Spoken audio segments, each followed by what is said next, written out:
onion, tomato, garlic bread, chicken breast, potatoes, salt, pepper, oregano, onion powder, garlic powder, cayenne pepper, paprika. We're gonna turn on our stove, and we're gonna turn on the stove over here and get our oil going for our chicken sandwiches. And we're gonna turn on the oven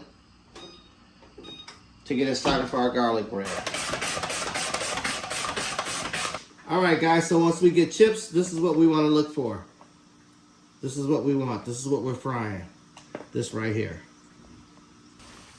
That's what we're looking at. All right, so this is our chicken. We're just gonna put it in the oil. We got our garlic bread on our baking sheet here. And we're just gonna put it in the oven. All right, so we already have the Parmesan. We're just gonna put the chicken. I'm probably gonna cut it up better, but that's what we're gonna do. And then we're gonna add mozzarella and provolone and pickles. We already have tomato and lettuce. We're gonna add the mozzarella we have left, some Parmesan, and some provolone.